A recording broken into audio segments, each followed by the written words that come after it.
Амансыз эфирда Татарстанның күн-йок көнчыгыш хәбәрләре, студияда Резида Шамсуллина. Бүгенге программада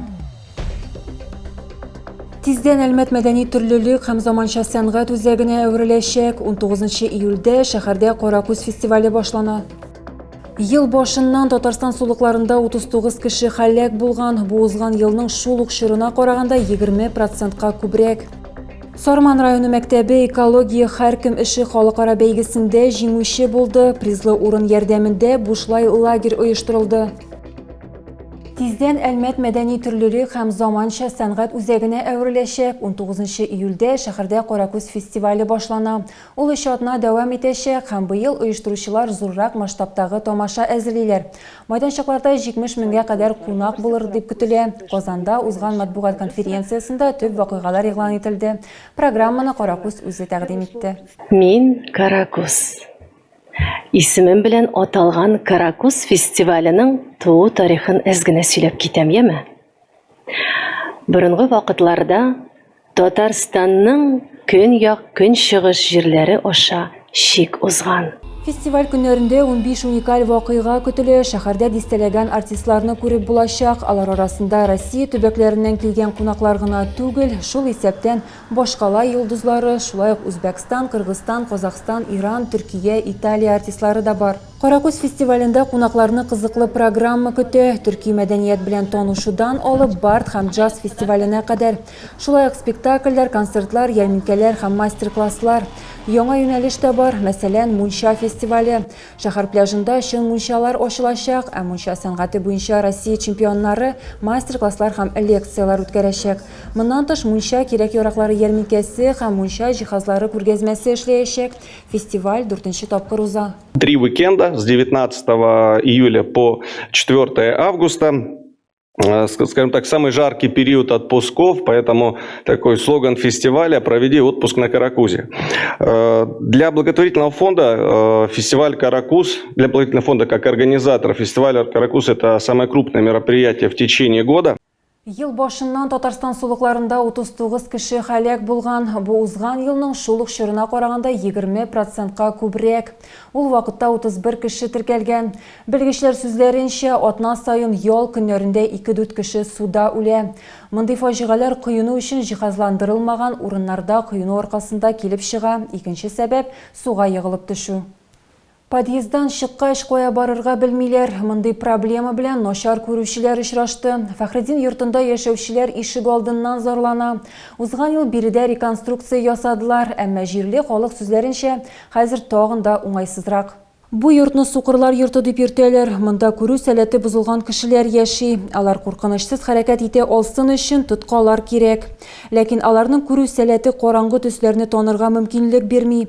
Һәм бу бердән-бер проблема түгел. Старыми трубами приварили, там можно и руки поцарапнуть, вот видите, ведь и поцарапать можно, вот они. Вот это разве работа? Рәмзия Черемных инвалидларның проблемасын игътибарсыз калдыруларын аңламый. Ладно, еще у многих есть соцработники. Ярар күпләрнең социаль хезмәткәрләре бар, ә кемнең социаль хезмәткәрләре юк, балалары юк, алар үзләре тырышалар. 90 яшькә җиткән кешеләр бит инде, аларга ярдәм итәргә кирәк, алар өчен җаным авырта. Мин һәр вакыт әйтеп киләм, үземнекеләрне рәнҗетергә бирмим, хәтта елыйсы да килә. Урамда йөргәндә һәм тукталышка кадәр барганда начар күрүчеләр тагын бер проблема белән очраша. Ул чүп үләннәре. Быел бер тапкыр чапканнар иде дип сөйли халык. Территорияны чистарту үтенечләре нәтиҗәләр китерми. Вот видите, с меня ростом ведь уже, а это вообще выше меня. Я 1,60 м. Фәхреддин урамындагы 59-нчы һәм 63-нчы йортларда яшәүчеләр безнең ишегалды программасы үткәннән соң бу проблемалы территорияга әверелде диләр. Халык шулай ук кер бауларын, балалар өчен футбол капкаларын алып куйганнарыннан зарлана. Булар барысы да бар иде, әмма реконструкциядан соң бөтенләй юкка чыкты. Бу йортларда 20дән артык начар күрүче яши. Без шәһәр башкарма комитетына комментарий сорап мөрәҗәгать иттек. Киләсе чыгарылышларда бу темага әйләнеп кайтачакбыз. Сарман районы мәктәбе экология һәркем эше халыкара бәйгесендә җиңүче булды. Призлы урын ярдәмендә күп балалы гаиләләрдәге балалар, яшь экоактивистлар һәм хәрбиләрнең балалары өчен бушлай лагерь оештырылды. 12 көн дәвамында мәктәп укучылары һәм мәктәпкәчә яшьтәге балалар лагерьга махсус оештырылган автобусларда килеп йөрделәр.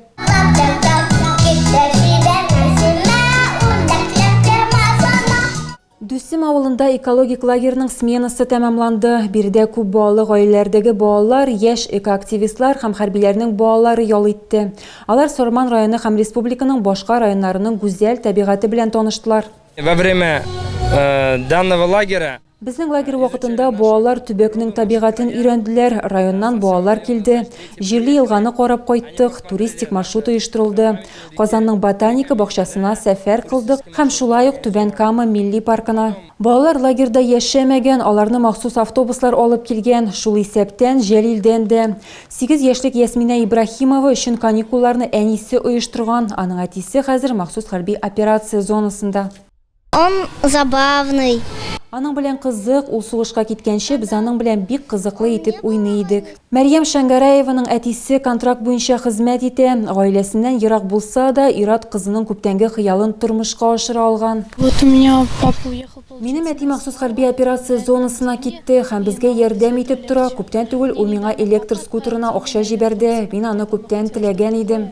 Мәрьям экоактивист, кыз иске киемнәрдән һәм эшкәртелгән материаллардан шоперлар тегә. Ул аларны куллану табигатьне сакларга ярдәм итәр дип уйлый. Лагерь белән иҗади рәвештә дә саубуллашырга мөмкин иде. Тематик мастер-класслар оештырылды. Балаларга һәм бәйрәм кунакларына гипстан фигуралар ясарга яки рәсемнәрдән магнит өчен уникаль дизайн җыярга тәкъдим иттеләр. Барлык материаллар да экологик һәм планетага зыян китермәячәк. Лагерь сменасы 12 көн дәвам итте. Ул авыл мәктәбе бинасында урнашты. Бушлай ял оештыру экология һәркем эше халыкара дәрәҗәдәге бәйгедә җиңүгә була мөмкин булды. Әлмәттә Автоледи 2024 бәйгесе узды. Машина сөючеләр үзләренең белемнәрен һәм осталыкларын күрсәтә алдылар.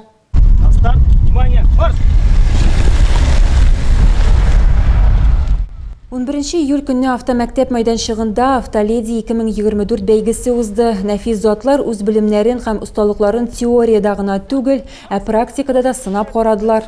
Сейчас больше вообще водителей девушек. Хәзер кызлар арасында машина йөртүчеләр күбәйде. Элек бу ир-ат һөнәре кебек саналды, хәзер кызлар ир-атлардан да арттыралар.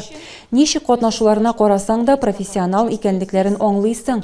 Әлбәттә, беренче тапкыр килүчеләр дә бар. Светлана Петрякова машина йөртү осталыгы конкурсында беренче тапкыр катнаша. Аның стажы 4 ел, руль артында ул үзен ышанычлы хис итә. Ул дулкынлануын яшерми, ләкин биремнәрне игътибар белән үти. Ну, интересно просто стало. Кызык булды, бер тапкырда катнашканым юк иде. Юл хәрәкәте кагыйдәләрен искә төшерү, беренче тапкыр булганга гына борчылам. Ә менә Рузанна җиңү өчен 3нче ел көрәшә. Кызның машина йөртү стажы 15 ел. Иң мөһиме катнашу дип саный ул. Объединяет нас, девушек, посмотреть то, как водят. Безне кызларны бер-беребездән өйрәнү теләге берләштерә һәм гомумән анда юл хәрәкәте кагыйдәләрен искә төшерү. Юлия Гыйниятуллинаның гаиләсе аның бәйгедә көчләрен сынап карау теләген хуплый. Ул 20 ел руль артында.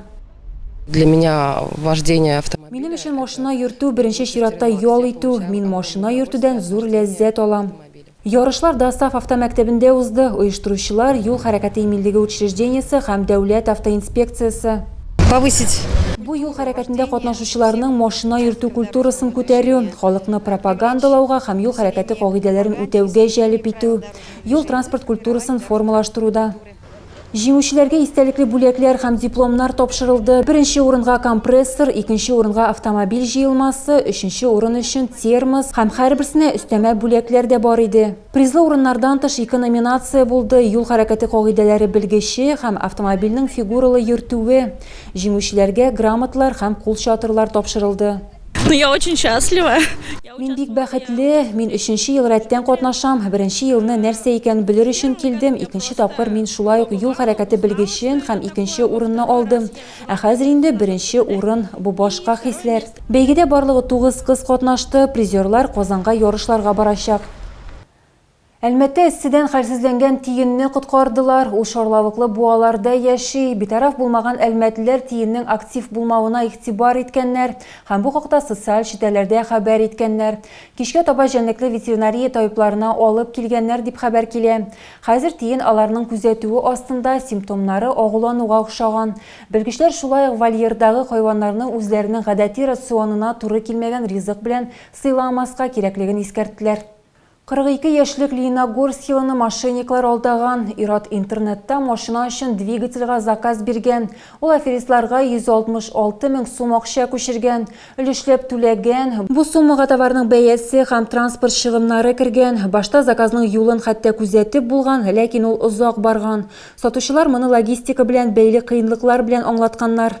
Мошенниклар белән аралашу Ират акчаның соңгы өлешен күчергәннән соң өзелгән. Зыян күрүче полициягә мөрәҗәгать итә, җинаять эше кузгатыла.